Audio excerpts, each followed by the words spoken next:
आज नरेंद्र मोदी ने 2 बार पाकिस्तान को सीधे सीधे चेतावनी दी। पहले मणिपुर से, फिर असम में मोदी ने बताया कैसे भारतीय सेना ने पाकिस्तान पर हमला किया और कैसे पाकिस्तान त्राहिमाम त्राहिमाम चिल्लाया। 90 घंटे में पाकिस्तान सीज फायर पर आ गया था। जब तक आसमान पर इंडियन जेट्स उड़ रहे थे, तब तक आसिम मुनीर बंकर में छिपा हुआ था। लेकिन अब जो फैसला प्रधानमंत्री मोदी ने लिया है, उसके बाद मुनीर को बंकर में जाने तक का वक्त नहीं मिलेगा। इस बार युद्ध शुरू होगा और पाकिस्तान पर हजारों मिसाइल से हमला होगा। दुनिया का सबसे बड़ा अटैक इस बार इंडियन एयरफोर्स करेगी।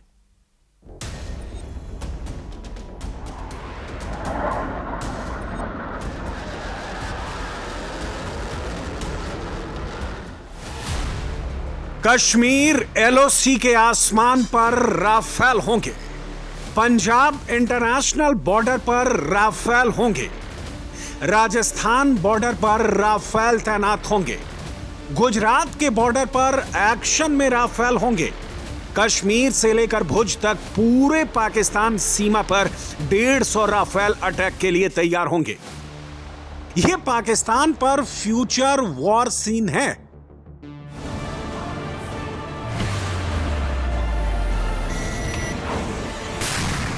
राफेल क्या कर सकता है, कैसे तबाही मचा सकता है, कहां तक मार कर सकता है, कैसे 60 मिनट में दुश्मन को 600 घंटे पीछे धकेल सकता है।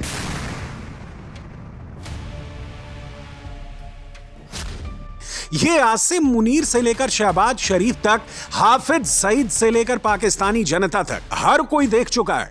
राफेल का प्रचंड प्रमाण सामने है।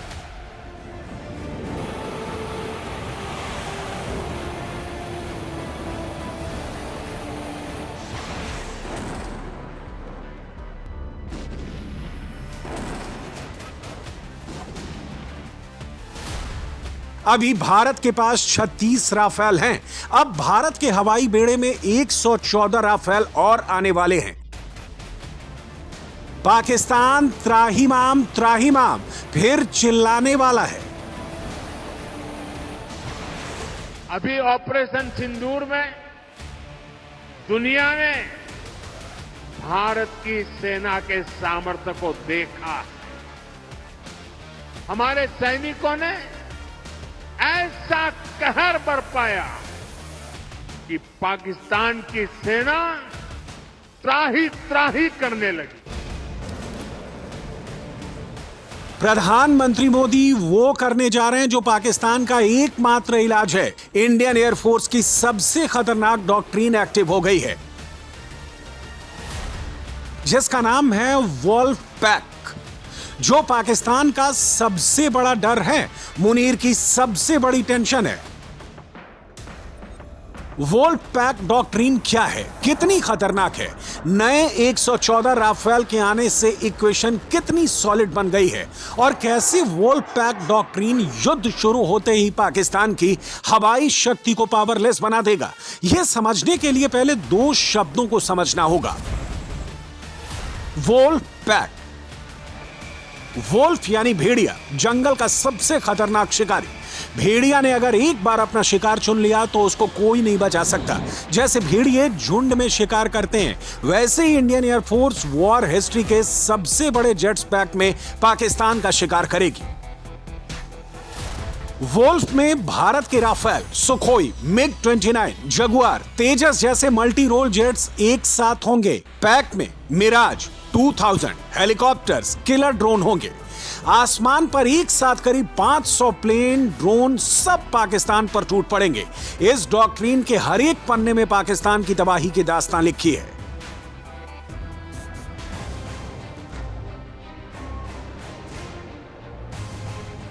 पाकिस्तान से युद्ध होना तय है। फाइनल वॉर का काउंटडाउन शुरू हो चुका है। इस विध्वंसक रण में पहला वार, सबसे बड़ा प्रहार एयरफोर्स करेगी, जिसकी तैयारी शुरू हो चुकी है।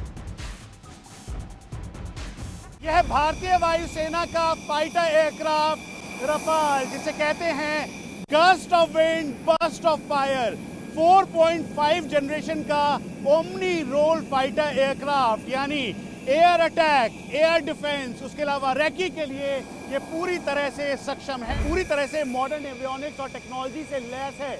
और इसी वजह से कॉम्बैट एयर पेट्रोल हो या अपने मिशन जिसमें दुश्मनों के बंकर को ध्वस्त करना हो, दुश्मन के एयर डिफेंस या रडार्स को ध्वस्त करना हो, और ऑपरेशन सिंदूर में अपनी मिसाइल का इस्तेमाल करते हुए इन्होंने सब कुछ पाकिस्तान का तबाह। अभी भारत के पास 36 राफेल हैं। राफेल ने मई में पाकिस्तान पर मिसाइल दागी थी। पहली बार पाकिस्तान पर हमला किया था, जिसके डर से आसिम मुनीर बंकर से बाहर नहीं निकला था। Only army chief who went into a bunker during the operations, and the only army chief who elevated himself to a field marshal just to avoid the public scrutiny. And the only army chief during SCO meeting who was accompanying the head of the state. क्या बहावलपुर, क्या मुरीद के, क्या PO के, क्या Pakistani airbase, Pakistan का ऐसा कोई कोना नहीं है जहां पर राफेल की मार के निशान मौजूद नहीं हो। राफेल ने जब चाहा, जहां चाहा, वहां पर हमला किया। राफेल की मिसाइल को रोक पाना दूर की बात, ट्रैक तक पाकिस्तानी रेडार नहीं कर पाए। राफेल जब एयरबॉर्न होता है तो इसका रेडार 100 किलोमीटर दूर तक देख सकता है और एक साथ 40 टारगेट डिटेक्ट कर सकता है। राफेल बहुत दूर से दुश्मन के लड़ाकू विमानों को डिटेक्ट कर सकता है और मिसाइल खतरे को भी भांप सकता है। राफेल एक बहुत ही सक्षम एयरक्राफ्ट है, एक 4.5 जनरेशन एयरक्राफ्ट। आज के युग में मॉडर्न वॉरफेयर में जिस तरीके के रोल किसी भी फाइटर को दिए जाते हैं वो ये सब बखूबी निभा सकता है।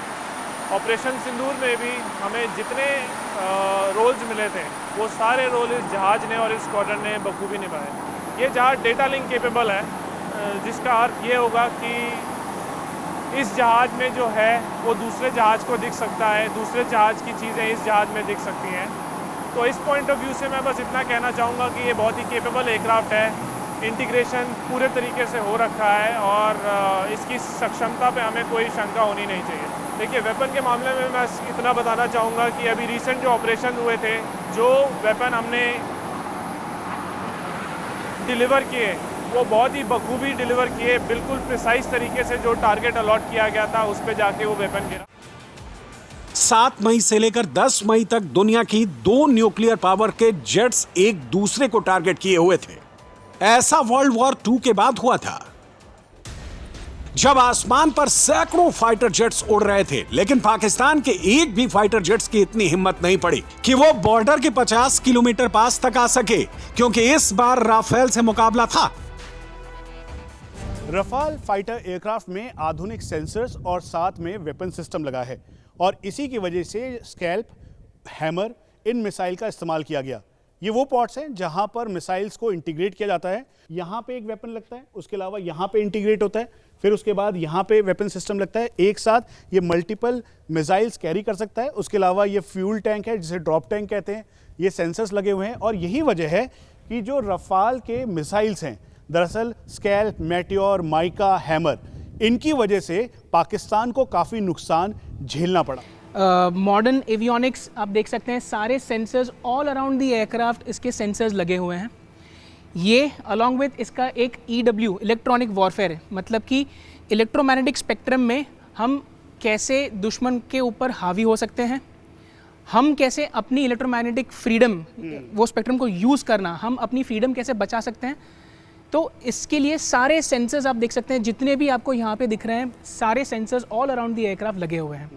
ये सारे एक साथ मिलके एक फ्यूज्ड डेटा फ्यूजन जिसको हम बोलते हैं, एक फ्यूज्ड सिंगल पिक्चर प्रोवाइड करता है पायलट को, जो कि it makes easier for the pilot कि जो वो टाइम पे कॉम्बैट चल रहा है उसको आसानी से कैसे समझ पाए, कैसे डिसीजन ले पाए और कैसे एम्प्लॉय कर पाए इस एयरक्राफ्ट। राफेल को एक एयर वॉरशिप भी कहते हैं। जैसे एक वॉरशिप में खतरनाक हथियारों का जखीरा मौजूद होता है, मिसाइलों का भंडार होता है, ऐसे ही राफेल में सबसे ज्यादा, सबसे विनाशक हथियार होते हैं। राफेल में 14 हार्ड पॉइंट या पॉड हैं। 14 पॉड पर अलग अलग हथियार फिट किए जा सकते हैं। राफेल के 5 पॉड्स में बम फिट किया जा सकता है। राफेल के 9 पॉड्स में मिसाइलें फिट की जा सकती हैं। हवा से हवा में मार करने वाली meteor missile, radar buster RF मेका और IR मेका मिसाइल, हवा से जमीन पर मार करने वाली long range scalp missile, ASMPA nuclear capable cruise missile, AM-39 Exocet anti ship missile, hammer smart guided bomb और GBU-24 लेजर गाइडेड बम से लैस है राफेल। इसमें लगी 30 mm गन से 60 सेकंड में 25 राउंड फायर किया जा सकता है। जरूरत के हिसाब से इसमें और भी हथियार फिट किए जा सकते हैं।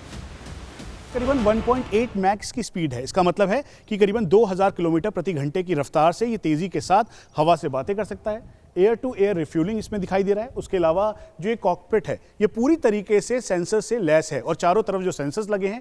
ये जो कॉकपिट है इसके ठीक सामने की तरफ आप जो छोटी स्क्रीन देख रहे हैं, दरअसल उसमें इसमें पूरी तरीके से डिस्प्ले होता है और इस डिस्प्ले के साथ जो पायलट है उसको मूवमेंट करने की ज़रूरत नहीं है। अपने जो डिस्प्ले माउंटेड कैमराज यानी हेलमेट जो उसके पास लगे हुए हैं उसके ज़रिए वो देखता है और फिर उसके बाद ये पूरी तरह से सक्षम है। वहीं यहाँ पे जो ड्रॉप टैंक है यानी फ्यूल को और इंक्रीज करने के लिए 4.2 टन केजी ये कैरी कर सकता है और उसके अलावा करीबन 6000 केजी तक फ्यूल ले जाकर ये 3000 किलोमीटर वन गो में जा सकता है। अब जो नए राफेल का ऑर्डर दिया जाने वाला है वो और भी ज्यादा एडवांस और पावरफुल होगा क्योंकि ये राफेल का सबसे एडवांस वर्जन है और इनमें मेड इन इंडिया की मुहर लगी होंगी। भारत फ्रांस से राफेल फाइटर जेट का सबसे एडवांस वेरिएंट F4 खरीद सकता है। यह नेक्स्ट जनरेशन फाइटर जेट है जो 5वीं पीढ़ी के जेट्स के काफी करीब की क्षमता रखता है। 114 नए राफेल आने का मतलब होगा इंडियन एयरफोर्स में 6 से 7 नए स्क्वाड्रन और राफेल के हो जाएंगे। अभी भारत के पास राफेल के 2 स्क्वाड्रन मौजूद हैं। नए राफेल में 60% पुर्जे हिंदुस्तानी लगेंगे। इतना ही नहीं, फ्रांस राफेल की रिपेयरिंग मेंटेनेंस फैसिलिटी भी भारत में खोलेगा। यानी अगर कोई राफेल में कुछ काम होना है, कोई गड़बड़ी होती है तो उसके लिए फ्रांस से टीम आने का इंतजार नहीं करना होगा, सब कुछ इंडिया में होगा।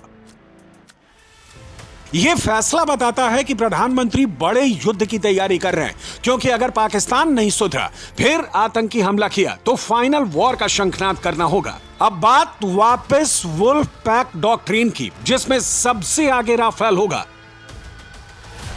भारत और पाकिस्तान के बीच 3323 किलोमीटर लंबी सरहद है। इस सरहद पर श्रीनगर, अवंतीपुरा, अंबाला, बठिंडा, सूरतगढ़, बीकानेर, जोधपुर, उत्तरलाई, भुज और नलिया फॉरवर्ड बेस हैं। यहीं से मई के महीने में जेट्स ने पाकिस्तान पर उड़ान भरी थी।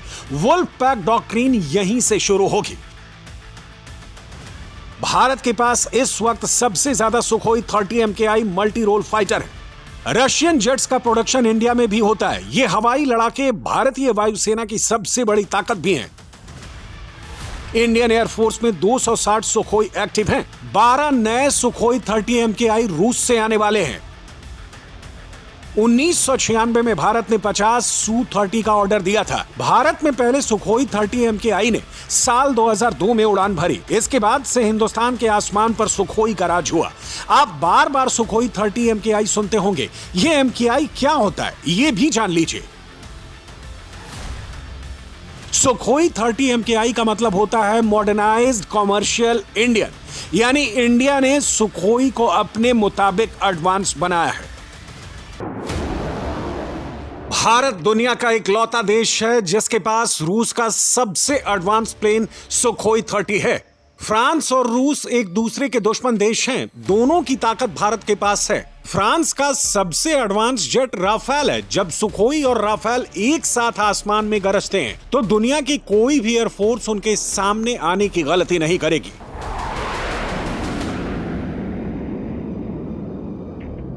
भारतीय वायुसेना में इस समय 30 स्क्वाड्रन है। आने वाले दिनों में 42 स्क्वाड्रन तक इसे पहुंचाना है।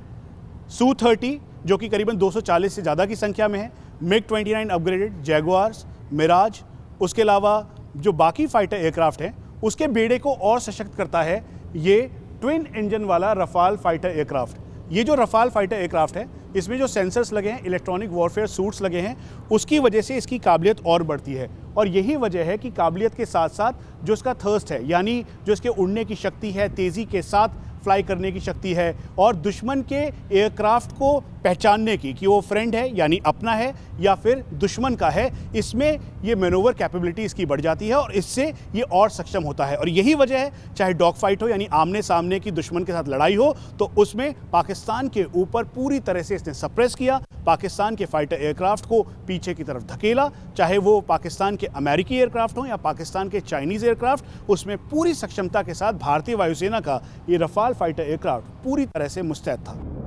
भारत दुनिया का इकलौता देश है जिसके पास रूस का MiG-29 और ब्रिटेन का घातक जगुआर फाइटर जेट है। ब्रिटेन और रूस एक दूसरे के खिलाफ लड़ रहे हैं और दोनों की ताकत भारत के पास है। भारत के पास 70 MiG-29 और 140 जगुआर जेट्स हैं। वोल्पैक डॉक्ट्रिन में फ्रंट पर राफेल और सुखोई 30 होंगे, उनके बगल में MiG-29 और जगुआर होंगे। वोल्पैक में बेहद कम वक्त में पाकिस्तान पर सबसे बड़ा हमला होगा। इंडियन एयरफोर्स के 500 जेट्स आगे होंगे, उनके पीछे 1000 ड्रोन, हेलीकॉप्टर और मिराज 2000 का बेड़ा होगा। सोचिए, हर एक फाइटर जेट्स ने सिर्फ 4 मिसाइल छोड़ी और ड्रोन ने 2-2 मिसाइल दागी, तो एक बार में पाकिस्तान पर करीब 5000 मिसाइल से हमला होगा। जब हजारों मिसाइल एक बार में पाकिस्तान पर गिरेंगी तो क्या इस्लामाबाद, क्या रावलपिंडी, क्या कराची, क्या लाहौर, पाकिस्तान का हर एक शहर, हर एक मिलिट्री ठिकाना, हर एक आतंकी अड्डा, सब कुछ एक बार में तबाह हो जाएगा। युद्ध शुरू होगा और आसिम मुनीर का सरेंडर होगा। पाकिस्तान के आतंकी मंसूबों को देश ने ऐसा जवाब दिया कि भारत की ताकत की गूंज पूरी दुनिया तक गई है। हमने दिखा दिया, भारत का दुश्मन किसी भी कोने में सुरक्षित नहीं रहेगा। नया भारत किसी भी कीमत पर अपनी सुरक्षा और स्वाभिमान से समझौता नहीं करेगा। भारत युद्ध करेगा, भीषण रण होगा। इसका एहसास मुनीर को भी है, शहबाज को भी है। इसलिए बार बार पाकिस्तान एटम बम चिल्लाता है, लेकिन इससे पहले वो एटम बम चला पाएगा उसका बेस खत्म कर दिया जाएगा। पाकिस्तान एयरफोर्स और इंडियन एयरफोर्स में इतना बड़ा अंतर है जिसको पाकिस्तान कभी कम नहीं कर पाएगा।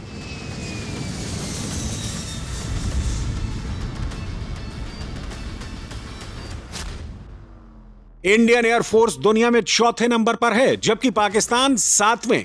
भारत के पास 513 फाइटर एयरक्राफ्ट हैं, पाकिस्तान के पास 328 फाइटर जेट्स हैं, इंडिया के पास 130 अटैक जेट्स हैं, पाकिस्तान के पास 90 स्पेशल मिशन जेट्स में भारत के पास 74 हैं। पाकिस्तान के खाते में 27 ही हैं। ट्रांसपोर्ट प्लेन की बात करें तो भारत के पास 270 हैं, जबकि पाकिस्तान के पास 64 प्लेन हैं। हेलीकॉप्टर की बात करें तो भारत के पास 899 हैं, पाकिस्तान के पास 373। अटैक हेलीकॉप्टर में भारत के पास 80 हैं, पाकिस्तान के पास 57। पाकिस्तान की सबसे बड़ी ताकत और कमजोरी दोनों चीन ही है। पाकिस्तान की एयर टेक्नोलॉजी पूरी तरह से चीन पर निर्भर है। पाकिस्तान के पास किसी और देश की एडवांस टेक्नोलॉजी नहीं है। चीन ने पिछले 40 साल में कोई युद्ध नहीं लड़ा है। आसिम मुनीर जब अमेरिका गया था तो वहां पर उसने एयर डिफेंस सिस्टम और अमेरिकी जेट्स की मांग की थी, लेकिन उसको कुछ नहीं मिला। पाकिस्तान के पास अपना खुद का जेट या हेलीकॉप्टर नहीं है, जबकि भारत के पास made in India attack helicopter Prachand है। अमेरिकी एडवांस टेक्नोलॉजी वाला अपाचे है। ये दोनों ऐसे अटैक हेलीकॉप्टर हैं जो आर्मी के साथ आगे बढ़ते हैं। मतलब जब भारतीय सेना पाकिस्तान में दाखिल होगी तो उनको एयर सपोर्ट यही देंगे। अगर कोई टैंक या ड्रोन उनकी तरफ बढ़ेगा तो उसका नामो निशान मिटा देंगे।